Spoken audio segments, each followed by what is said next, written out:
In this video, we're going to have a look at some players that might interest you for Game Week 27 and beyond. We'll look at the different strategies that you might be employing, which players will suit which strategies, have a look at the longer term fixtures, statistically analyse the players as normal. So let's get into it.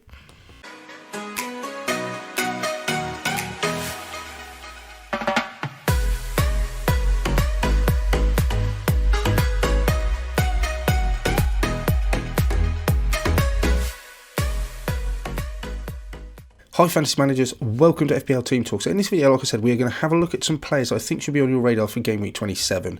We'll look at also their implications for longer term and the double game weeks coming up and which teams we should be targeting and whether these players fit that.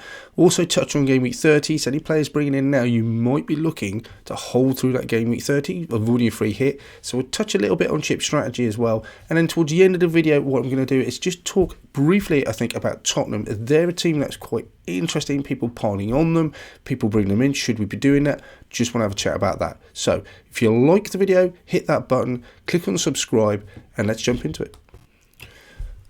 Okay, on screen we have a Game Week 27 watch list and transfer plans we're going to go through. Don't know whether to call it a blank game week because there's a few teams blanking obviously, but also there's a double game week with Burnley having two fixtures against Leicester at home, and then first of all they go to Palace. And they're on a real hot streak at the moment. Sean Joyce is just doing it again for Burnley, pulling out clean sheets, getting wins, doing really well. They're a side that I think 3 or 4 weeks ago, even if they're doubling, I'll be a little bit reticent about getting on board. But now I think there's 1 or 2 assets I really quite like the look of. So regardless of what your different strategy might be, we know that the blank is going to happen for Arsenal, Liverpool and Chelsea assets. Chelsea probably isn't going to bother us too much because they've been away for so long with the World Club Championship, so that isn't going to be something that's going to massively affect us. But that Liverpool with that double game week coming up, we're in at the moment, and Arsenal as well, so hugely going to be affected by that. So it may be that with Burnley doubling that we're going to decide to free hit. Your strategy might be that you can plan your way through this. It may be it's a nice part of the season because so many people are going to be doing different strategies. That's quite good.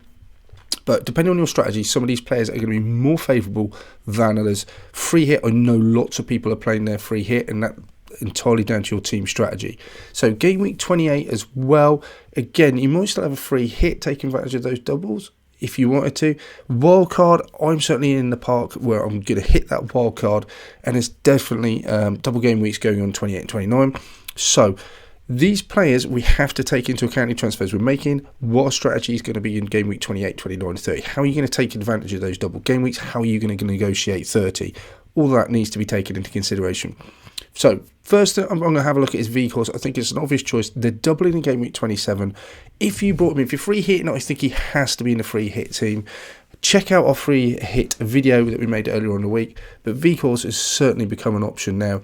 If you're not free hitting, which I'm falling in the ballpark where I'm not, I can get through this. I've already got vehicles. If I didn't have vehicles, I'd still be looking to bring him in. I think for Game Week 28, he doesn't have a double. He's got Chelsea at home, not the best fixture. But then after that, you've got Brentford, possibly playing Southampton. We'll have to wait and see whether they get through their tie with West Ham. If they win that, then obviously Burnley won't have that fixture. They do have a couple of games to rearrange still, nonetheless. But V-Hawks, I think, for 6.5, still potentially an option. If you're not free hitting, if you're free hitting, I think he absolutely has to be there. And he's a captaincy option as well for Game Week 27. Only got the 1 goal, 2 assists. This guy looks decent, 0.59. He's getting a few shots in and around the box. That's fine.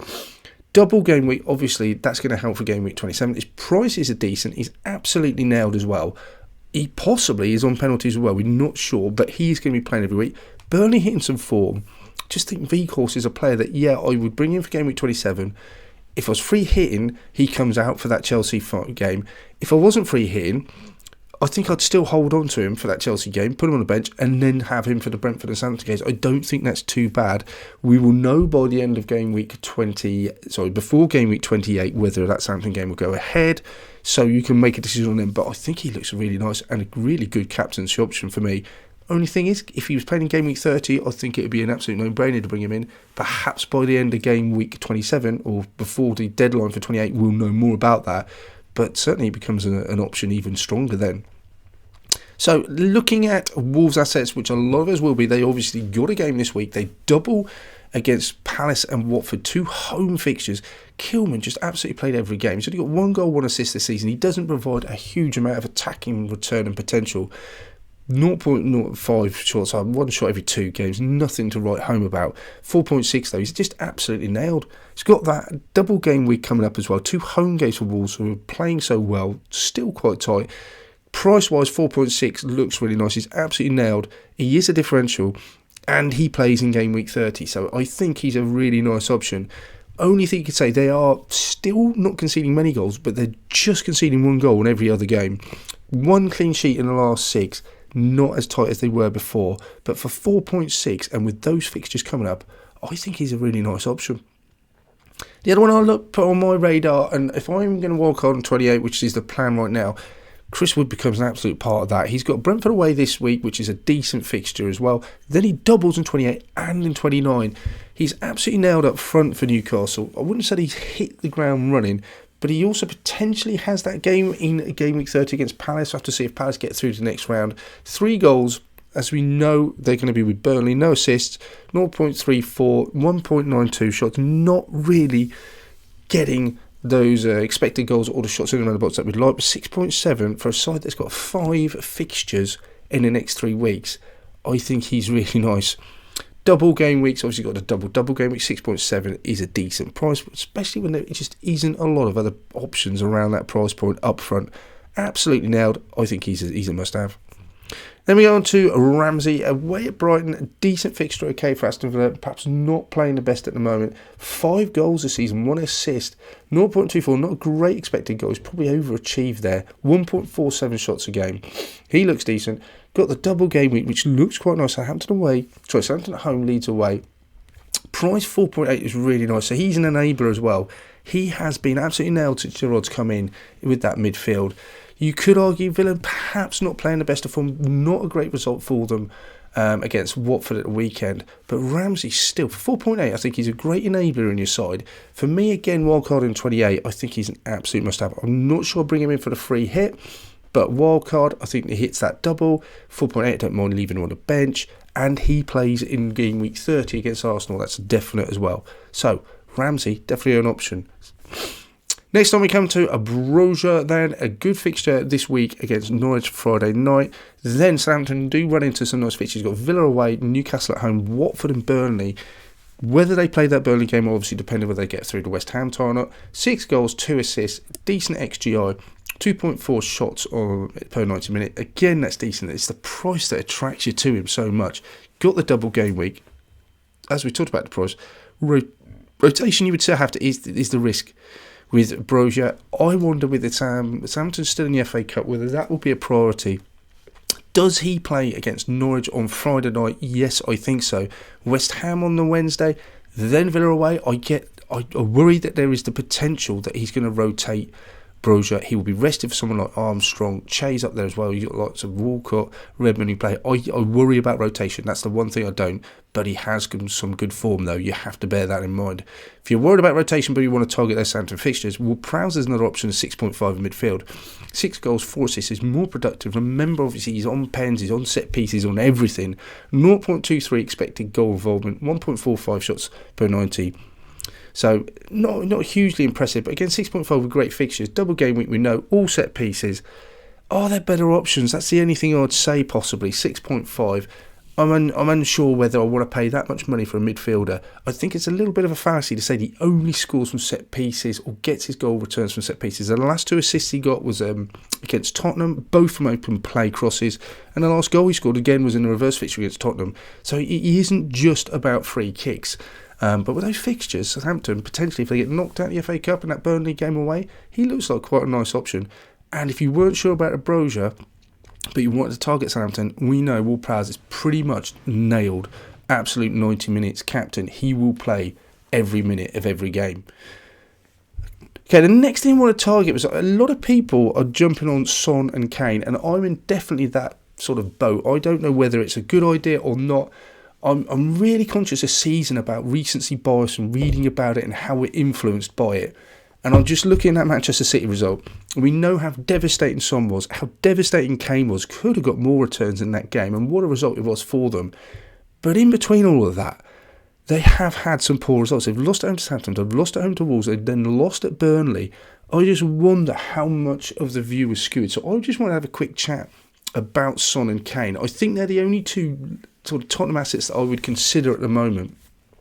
Over a season, Tottenham have been expected to score 1.7 goals a game, expect to concede only 1 point, or to actually concede 1.3. So they've overachieved in terms of defensive liabilities.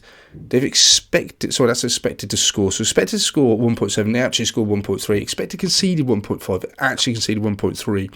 So defensively, I'm not that interested in their assets. I did have Reguilon.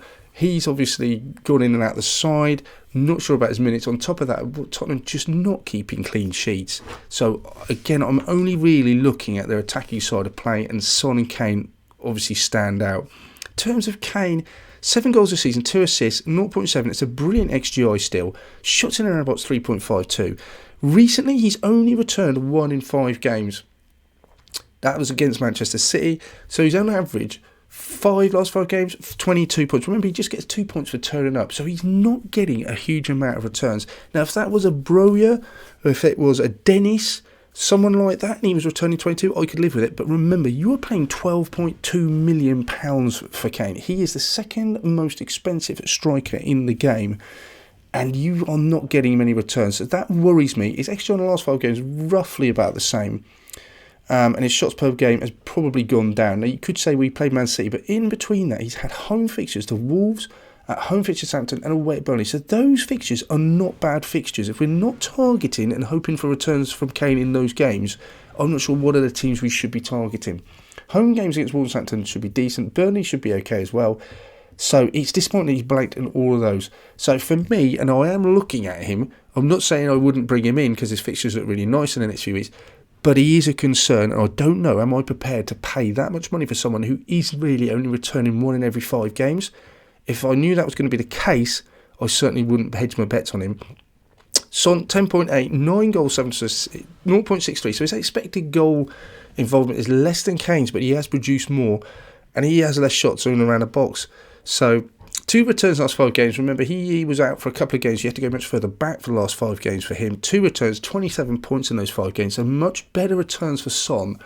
His expected goal involvement has gone up in the last 5 games as well, even though his shots per 90 has gone down.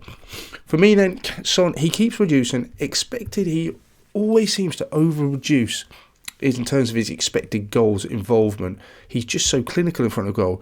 I think if I was pushed at the moment, I would definitely go for Son over Kane. I'm not sure I'd double up. I think I'd have to take a bit of a leap of faith, and I'm not saying you wouldn't do it, and I'm not saying I wouldn't do it. I'd certainly wait and see what happens over this weekend. They've got a decent fixture, but I would want some reassurance that Kane is back on form. Son looks like the safer option for me. He's obviously saving me money as well.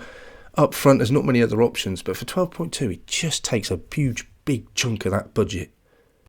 That's it for this one then, guys. I hope you enjoyed it. Click on that like button if you found it useful. Don't forget to subscribe. Best of luck for the rest of the week. And remember, we'll come back tomorrow with more FPL videos looking at team selection and transfer plans. So, in the meantime, good luck. Speak to you soon.